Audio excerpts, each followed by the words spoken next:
Hello out there. If you're listening, this is Ben Green. I am the Friends of Syracuse Alumni Club president and advisor, and I'm glad that you're able to join us because today we have with us on hand is Mr. Dr. Boyce Watkins, the People Scholar, also from YourBlackWorld.com.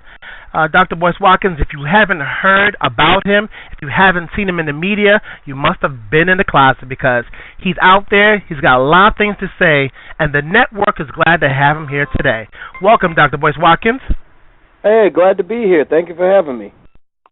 Just give you a little background for those who may not have heard of you.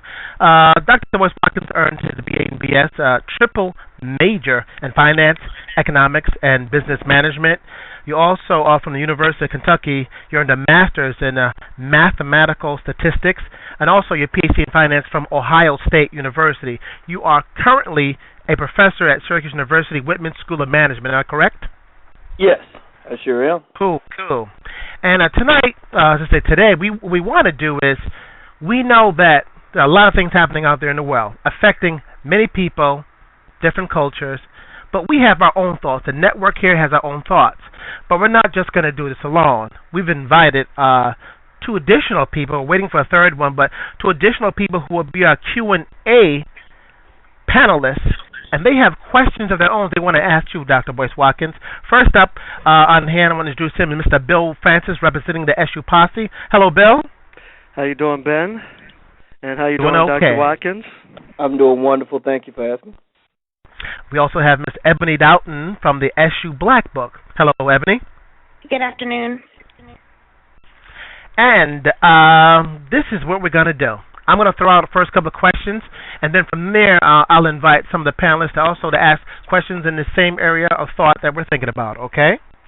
My first thought, and then one of the things that's affected me the beginning of this summer, is this thing called the economy. They say we're in a recession. I've gone shopping, and the cost of food didn't go up $1. The cost of food didn't go up 25 cents. The cost of food didn't go up $2. It seems like it almost doubled to what I bought. And it's affecting the way I'm going to spend my money all around the world and in my own community. Dr. Boyce Watkins, I need your thoughts about this. How do you think this, if it is a recession, I think it is affecting us as an African-American community and just people in general?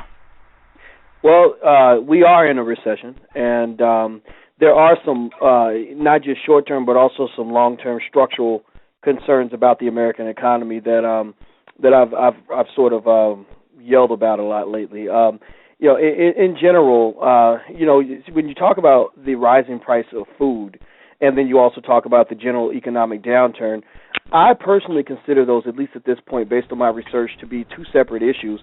I consider the rising price of food to be related to a global food shortage that resulted from ethanol subsidies being passed in Congress, where a lot of the Midwestern farmers reallocated their land, and instead of growing food, they started making this ethanol, which turned out to be a big disaster.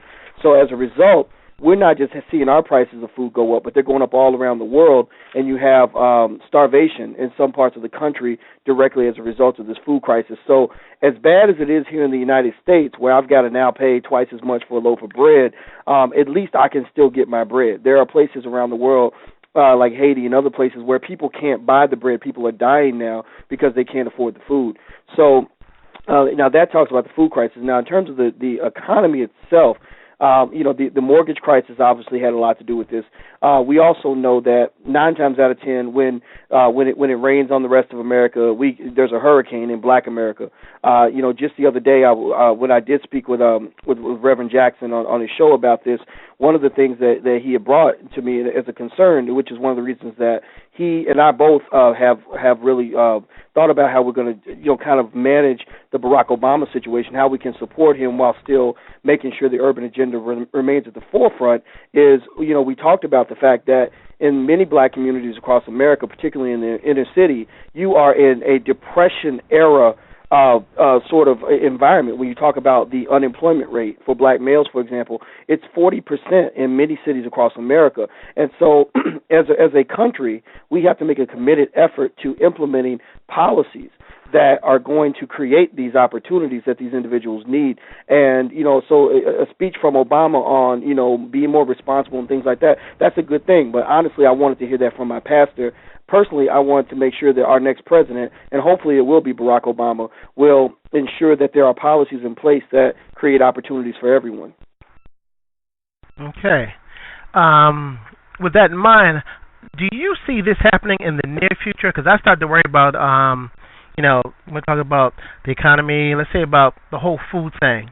Now, I remember in the mid-'80s, people who couldn't afford food, those of lower class, even middle class, people started stealing from their own communities and other communities, that's food and stuff, because they couldn't afford it. Is there a hint of something like that happening again? If you want to know if I think there's a correlation between levels of crime and right. Economic circumstance, there's certainly a correlation. I remember hearing a rapper rap about how he used to steal and he used to not pay his rent, but when he started making money, he said it felt good to pay my rent and to be able to be responsible like everybody else. I mean, human beings have to survive, and so if you've got nothing to survive upon, that's really going to change the context of your morality and your decision making. Even when I was a little kid, when we didn't have much money, my mama told us to hide when the landlord knocked on the door. It wasn't because my mother's an immoral person. It was because she didn't have the money and she needed a place to live for her kids. So, is there a connection? I think there is a connection, but I haven't seen anything in terms of, data right now saying that crime is on the rise because of this particular issue. Gotcha. Bill, do you have any questions reference to the economy? Not really. Okay. Ebony? No, I'm good. Okay, good. The other thing I want to talk about that is very big in the news today, let's talk a little bit about politics. You mentioned Obama. Now we have the Obama-Biden ticket. And just your thoughts generally about, here we have historically, and what I mean by historically, here we have Obama. We know there was Jesse. We know it was, what's her name, Shirley. Can't remember her name. Shirley Chisholm. Yeah, Chisholm. Chisholm. Yeah, Chisholm. Yeah, I think when she ran. Right, and in the black community, a lot of us know that, those who are around, and now we have a candidate, that we can all believe in. What do you see the flow of this political, thing happening, Obama? Well, I'll start this off by saying that that I don't like politicians that much, just because I think that to be a successful politician, you really have to lie for a living. You have to play both sides of the fence. Everything is relative. You can't take any serious moral stands on many issues, because you have to be ready to kind of move and be a bellwether for wherever public opinion is going. And that's why I respect people like, Dr. Martin Luther King, or even people as far back as Jesus, because I think that there is something to be said about standing up for what you believe in, even when it's not popular. However, in light of all that, I try to be a political observer and a social commentarian as it pertains to what's going on in politics. And sometimes that gets me into trouble because even though I endorsed Senator Barack Obama very early in his campaign, even before it became popular to support him, I've criticized him when criticism needed to be thrown to the forefront. And so to some extent, for some people, they interpret that to mean if you're not 100% behind Obama, then you're 100% against Obama, and I just don't feel that way. I think that what we really have to be careful about is making sure that as we negotiate our opportunity to have the first president with a black face in the White House, and I notice I don't use the term the first black president because I don't know what kind of president or what kind of agenda Barack Obama is going to promote if he becomes president. The presidency is not an office. It's about one person. It's not about one person. It is an office, and Obama is a part of that office. So it's yet to be told if he's going to do things that represent the interests of the people that I care about. However, I think that Obama has run one of the most phenomenal campaigns